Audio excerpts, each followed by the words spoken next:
Hello guys, Marc Brunet here, back with another video tutorial. Today we're going to be doing something a little bit different than usual, so it's going to be a painting, cel-shaded painting based off of a ZBrush sculpt. So a little bit of a strange workflow, but it has a cool look to it, so that's why I wanted to show you guys how to do it. So we're going to start with a ZBrush sculpt, and you know, it could have been more detailed, less detailed than that. It doesn't really matter. The only thing is that the more time you spend on the 3D, the less you're going to spend on the 2D later on, and vice versa. So what we want is to create a light setup that will be pretty dramatic, so with a wide range of values to be able to better sort of split our highlights and shadows once we go back to Photoshop. Well, actually, once we go to Photoshop a little bit later on. So I could have done that in ZBrush and rendered it in ZBrush, but I'm a little bit more familiar and I just like keyshot a little bit better. So that's what I brought my object into. I'm just going to apply I'm just going to try to find a material at first that has a lot of contrasts and that doesn't behave too strangely with lights. Like this one is a little bit overkill because you can imagine if I were to isolate all my highlights on something like this, or something even worse, like a chrome material, for example, then the cel-shaded would pick up all those highlights and it would look a little bit overwhelming. So I want to go for something a little bit more simple, something like a good old blend, or a simple material with not too much reflection going on. And for the environment, it's always this thing where you got to try a couple things to see what works, depending on the angle of your character or whatnot. So in this case, I'm settling for something that has this particular scene that has a nice nice contrast by default, and then I'm putting my scene, my main light in the back of my character, and I'm gonna add a sphere in here that I'm gonna be turning into a light. So that's how you add other lights in this program.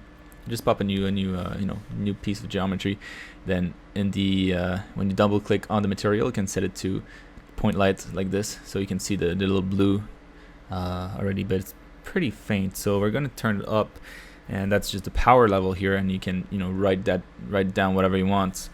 And in this case, I'm going to crank it up to 2000, I think. Yeah, so that we can see a little bit better. And you can also tweak the contrast of your scene to alter the look of your material, or the look of the light that is being applied onto your object. So this is pretty good. This is what I'm going to be going with. So I'm just going to render this out, and we're going to be jumping in Photoshop soon. Alright, now we're in Photoshop. The only thing that we need to do, so we exported that as a TIFF, and that means that we have an alpha channel here that we can use to split our foreground from our background. So that's what I'm going to do here. So my character is on its own layer. The background I'm going to do is select the character that was there before and sort of delete it using content aware, so that it's going to try its best to cover the space with something that is more related to the background. So you can see it's doing its best. It's kind of terrible still, but the only reason I'm doing that is so that when I do the blur, which is what I'm going to do now, it sources from something that is similar to the rest of it. So if I had deleted that and it left like this white silhouette of the character, then when I blur it, it would have picked up a little bit of the white, and then around the character it would have looked pretty terrible. So this is a lens blur thing, and I have a bunch of options here, which is much better than the regular good old Gaussian, however you say that, blur. So here I can tweak my highlights. I can have a bunch of different options, and it just looks a little bit more cinematic, I guess. So that's the one I use most of the time. So now we're gonna try to isolate the highlights of the character. Actually, no, we're not gonna do that. We're gonna go in right now and do the line art. Sorry. So what we want to do for this is to have the sculpt, the image of the sculpt a little bit less visible, so that we see our lines better. And I'm gonna also have a gray layer right in front of the, well, right over the background layer, so that we can see the lines even better. So I'm going to speed this up quite a bit in a little bit, because this is going to take a while. The idea is to just go over the lines of everything and try to separate your shape, so that when you hide the sculpt, when you hide the render, then there's only the lines are left, and that it shows like a nice drawing. So just go over the entire character this way, and we're not worrying about weight, line weighting right now. It's just just trying to power through it. And so if you didn't spend as much time in ZBrush in this case, you would have to add a lot of details manually, and it would just mean that your cell shading wouldn't look as precise towards the end, but it can be a different look to it. So it can be it can be completely cool.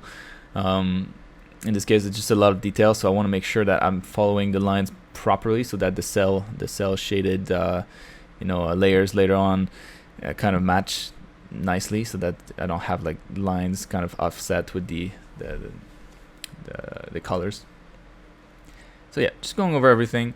I'm gonna add a little bit of details, extra details here and there, because some of those areas on my sculpt were a little bland, a little bit empty. So now that I have something that's pretty decent, I'm gonna keep adding stuff, but I'm trying to weight my lines a little bit better so that it reads better. Now the way I think about it is that every line that is an outline for a a shape is a little bit thicker. So let's say for the head is how should I say, is in front of other shapes. So the line doing the contour of the head is going to be thicker than the lines behind it. So this way we can clearly see that the head is separated. And yeah, and so I'm just finishing up with all the details here. You can add as much as you want.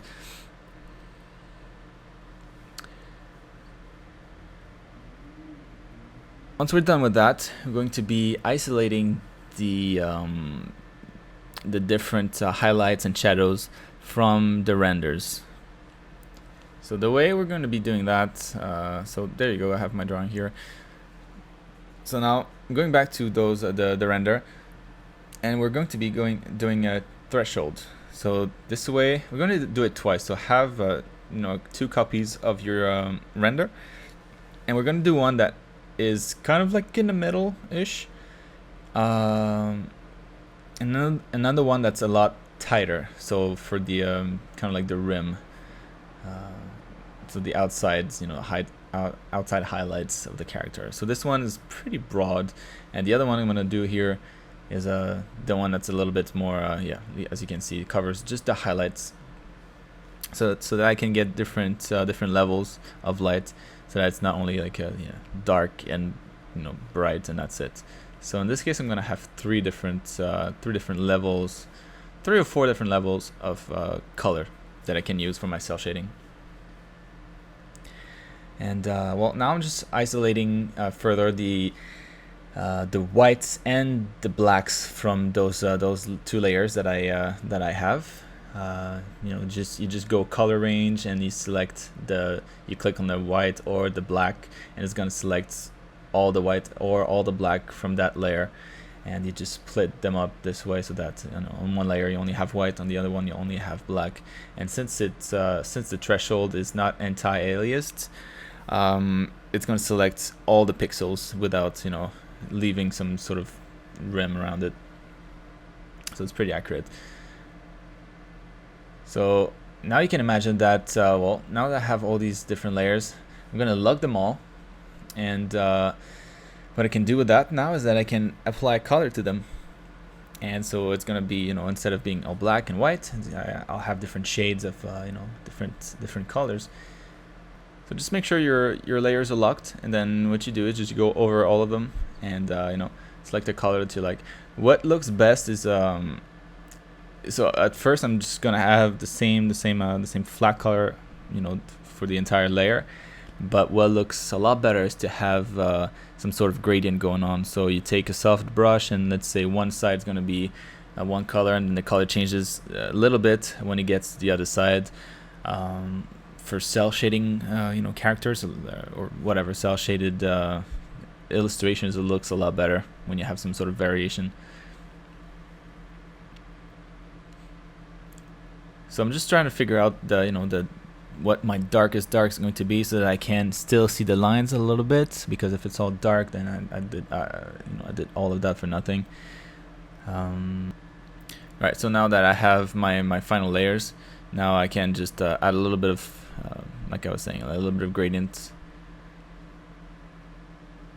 so that the image is a little bit more interesting. And for now, if we remember this, the render, the back was pretty bright, and the front was like a blue color. So I'm gonna get that back here, you know, just selecting a soft brush and making sure that the front light is affecting the, you know, the proper shapes, the proper volumes, and the top of the head is going to be hit by the backlight, so it's a little bit brighter.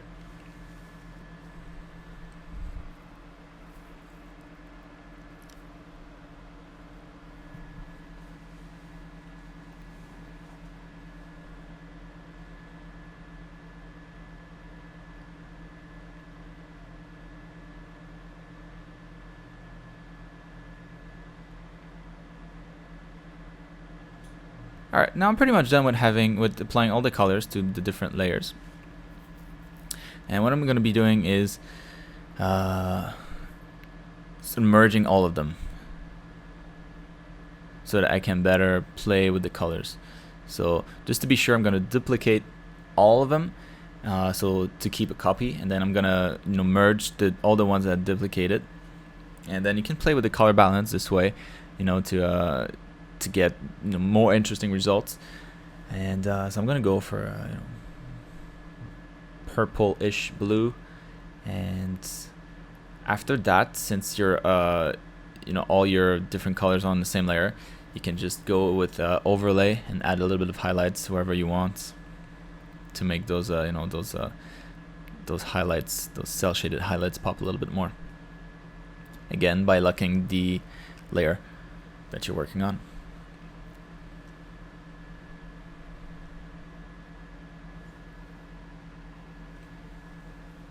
So here, like I was saying, you know, making sure you have some nice gradients going on, it suddenly makes it look a lot better already. You could have gone in a little bit into more details and selected the shapes and you know, changing the colors of the different parts of your character. In this case, I'm just going to stay with the same color, just because it doesn't really matter. But you know, you could have gone in and maybe like changed, you know, some of the plates for red or white or whatever, you know, different colors, so that it's not all the same. But yeah, that's up to you, and that would be pretty much a stage to the step where you want to do that before you do the highlights with the overlay mode. So now I'm just gonna add a bunch of lights, and the way you do the glow is you know, you do the white lights, and then you select it slightly darker color, colored the way you want, and set to overlay, and then you go over with a soft brush, so you get this this cool glow effect. And now flatten everything so that I can use hard light or overlay mode with my brushes to be able to get the final highlights that I want, and then the final color balance. And I'm pretty much done with this, so I'm just gonna add a bunch of particles, you know, to make it look a little bit cooler. And for the particles, normally I have like 3 different layers. I have one that have the particles that are in focus, so they're gonna be just, you know, pretty sharp. Have the other ones that are out of focus, they're gonna be blurry, and I have another one that is going to be moving, so they're you know, motion blurred a little bit. Now what I did just now was to go back and grab my line art and put it over my my piece, because I forgot a step, and that was to I always do that with the line arts. You duplicate it and then you blur one of the line arts, one of the layers, so that you get this kind of fake AO all over your drawing. It looks really cool. And so that's just the only, you know, the last thing I wanted to add. And yeah, I'm pretty much done at this point. So I hope you guys enjoyed the process. It's a little bit strange, and if you spend too much time like I did on the sculpt, then it's not really worth it. But if you go, and you do a really fast speed sculpt, and you wanna create a cel shaded look out of it, it can be pretty interesting, for that kind of process. So I hope this was helpful. I hope you guys have fun, and I'll see you guys next time.